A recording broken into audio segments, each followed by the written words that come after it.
pergunta: as medidas de reequilíbrio tributário são o único caminho pelo qual o governo pode buscar uma melhora substantiva na economia?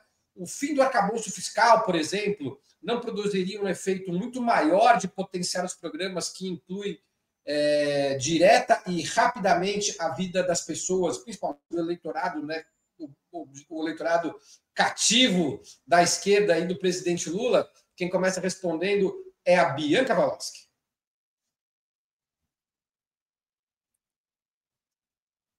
Então, eu acho que a reforma tributária, ou uma tributação maior dos mais ricos e tal, ela produz um efeito bastante importante na questão da diminuição da desigualdade social e também na questão de uma desigualdade sociopolítica, né? Você desarma um tanto do poder, né, que as elites têm sobre a população, tendo a população aí, né, como consequência dessa reforma tributária, acesso a mais serviços públicos, a mais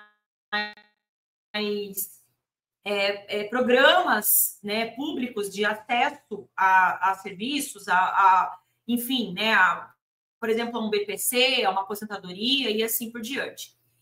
Então, eu acho que não é o único caminho. Eu acho que esse governo em específico caiu uma pauta na mão dele muito importante, que é do fim da escala 6x1, tá? Eu acho que colocar o fim da escala 6x1 também nesse horizonte para esse mandato do governo Lula é algo muito importante. Não há uma classe trabalhadora que consiga se organizar decentemente, que consiga viver com alguma dignidade, trabalhando numa escala 6x1, né? Então, eu acho que isso é essencial também nesse processo todo de buscar uma melhoria substantiva, né? Porque e não é só o fim da escala 6x1, né? Trabalhar, né, nesse sentido. Você veja que a conquista da escala 5x2 ela é uma conquista que remonta no início do século XX. E a gente progrediu tecnologicamente muito, mas, ao mesmo tempo, não diminuímos a nossa carga horária de trabalho, né? Então, é algo para ser pensado aí, né? De como isso é importante para a vida da classe trabalhadora.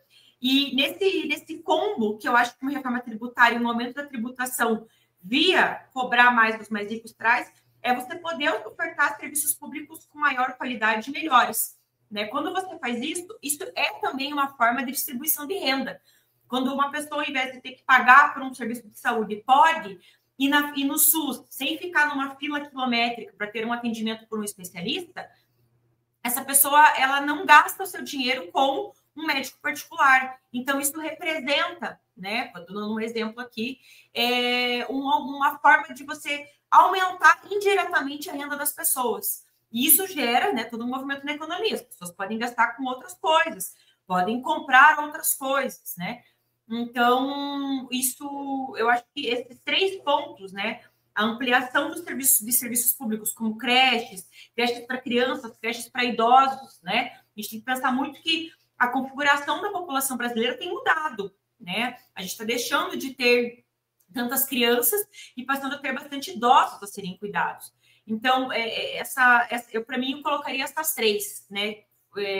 De imediato, assim, a questão dessa reforma tributária incisiva sobre os mais ricos, a questão da escala 6x1 e a questão de uma ampliação dos serviços públicos. Obrigado, Bianca. Passando a palavra para o Pedro Faria. Eu acho que, enfim, por mais que a gente tenha a agenda tributária como agenda principal desse governo, né, de novo, por conta da situação de onde viemos, de recuperação, reconstrução, né, da esquerda, acho que como o Zé Dirceu gosta sempre de falar, né, até alguns anos atrás era perigoso você sair na rua com a camisa do PT, né. Eu durante a eleição de 22, eu coordenei uma campanha até razoavelmente grande lá em Belo Horizonte, né, a parte da rua da campanha, e eu tive que convencer, lembrar as pessoas que estava dando, apesar de tudo, não existia violência e tal, para sair na rua, né, com adesivo e tal. Então a gente está no processo de recuperação. A agenda tributária, eu acho que no campo econômico é a que é mais factível agora, nem de longe é a única. E ela tem que ser seguida, né? Acho que enfim, a Bianca fez um resumo muito bom, né? A gente tem a questão fiscal. Eu acho que a esquerda tem pecado por uma ênfase excessiva no arcabouço fiscal. O arcabouço fiscal é limitador, a gente sabe. Eu tenho falado isso aqui desde que ele foi lançado, né? Mas ele ainda não a meu ver, o nosso problema principal. Só para a gente ficar numa coisa aqui que Bianca também falou, né? A organização, fortalecer a organização sindical, aumentar a sindicalização, tentar encontrar alguma forma de fortalecer a organização, por exemplo, dos trabalhadores uberizados, né? Precarizados, entregadores, etc. A meu ver, hoje, né, do ponto de vista da evolução da força da classe trabalhadora organizada, é mais importante do que o arcabouço fiscal. O fim da escala 6x1, né? Medidas que fortaleçam os trabalhadores enquanto classe, elas são mais urgentes, né? Não quer dizer que não tenha problema com o arcabouço fiscal, que isso não tenha que ser alterado, vai ser um problema forte, né? Se nada for feito em 3, 4 anos, já estava programado, todo mundo sabia disso, quem era a favor e quem era contra, né? O próprio Haddad sabia disso, falou disso, mas eu acho que a gente tem que sempre lembrar dessas medidas para além do orçamento, né? De organização sindical, de fortalecimento de serviços públicos, como a Bianca falou, é essencial. Serviço público de qualidade é mais renda disponível, né?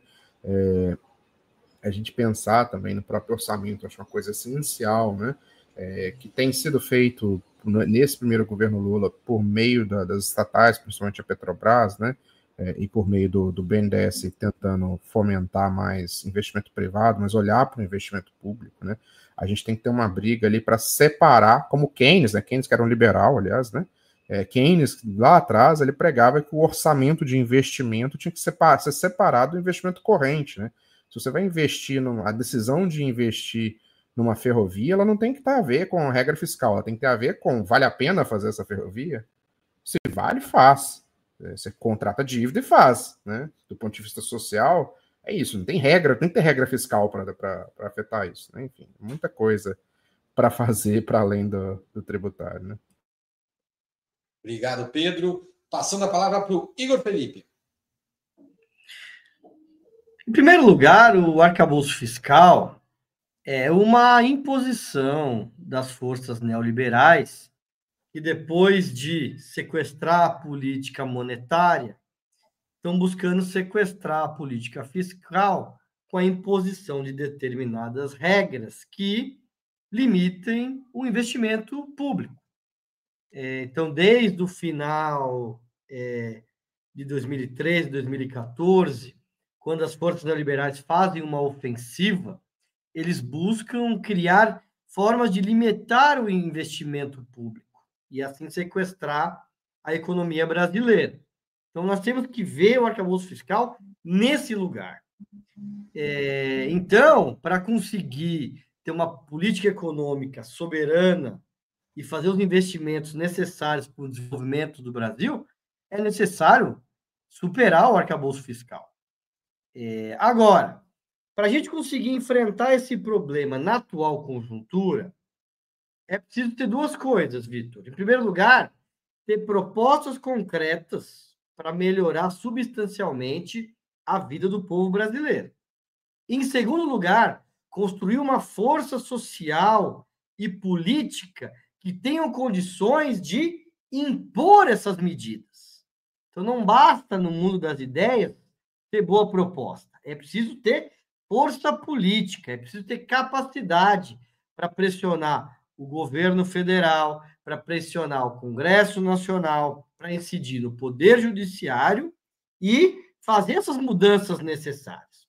Nesse sentido, acho que a iniciativa mais extraordinária que está em curso, que começou a coleta de votação nesta terça-feira, é o plebiscito popular por um Brasil mais justo, porque casa justamente duas propostas concretas para melhorar a vida do povo, que é fazer uma reforma tributária progressiva, com a taxação dos super ricos, garantir a isenção de imposto de salário e dos setores médios, e também a redução da jornada de trabalho sem redução salarial e o fim da escala 6x1.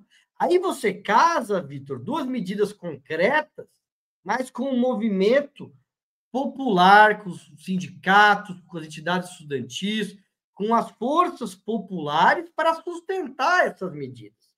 Eu acho que o grande desafio que nós temos, e acho que com as contradições abertas, com a derrubada dos decretos do IOF no Congresso Nacional, é conseguir mudar o centro da política para a organização popular, para o debate de ideias e para a defesa de um programa de mudanças sociais. Então, acredito que nós temos uma fresta aberta e é possível aproveitar no sentido de movimentar a sociedade brasileira em torno dessas medidas que têm condição, sim, de gerar mudanças substantivas na vida do povo, garantir que as promessas de campanha do Lula sejam cumpridas e criar melhores condições para as eleições de 2026. Obrigado, Igor. Antes de passar para a última pergunta, nós temos um superchat aqui do Alexandre Barcelos. Ele comenta aqui: voltando do trabalho nessa noite chuvosa no Rio de Janeiro, faço questão de mandar esse superchat para escutar o Vitor anunciando a minha participação. Está aí citado aí o Alexandre Barcelos. Muito obrigado aí pelo superchat. Obrigado também, como sempre digo, a todos que colaboram com o Opera Mundi. E o Alexandre termina o seu recado fazendo um pedido para o Igor Felipe, para ele atualizar o público sobre como anda o plebiscito, Igor. Está aí aberto o microfone para você responder, o Alexandre Barcelos. Alexandre, o plebiscito começou a fase de coleta de votação nessa terça-feira, dia 1º de julho. Esse período de coleta de votação se estende até o dia 7 de setembro. Então, a orientação é que todo mundo possa entrar no site do Plebiscito Popular, nas redes sociais, e a primeira tarefa é cadastrar suas urnas, para abrir as suas urnas no seu local de trabalho, no seu local de estudo, no seu local de convivência, e dialogar com as pessoas em relação a esses dois temas. Um tema do trabalho, que é a redução da jornada de trabalho sem redução salarial e o fim da escala 6x1, e o tema da tributação, que é a taxação de quem ganha mais de 50 mil reais por mês, para garantir a isenção do imposto de renda de quem ganha menos de 5 mil reais. Já foram cadastradas nesse período mais de 3 mil urnas, e nessa fase a votação é presencial. Então, a orientação é que todo mundo que quiser votar entre nas redes sociais e procure o local onde tem urnas, e quem tem disposição, ânimo e quer contribuir, entra lá no site, cadastra sua urna e vai lá fazer o diálogo com seus companheiros, com seus camaradas, no seu local de trabalho, no seu local de estudo. Porque o plebiscito, para ter êxito, ele tem que falar com milhões de pessoas. E para falar com milhões de pessoas, todos aqueles que são brasileiros, que têm compromisso com justiça social e com o desenvolvimento do país, têm que participar.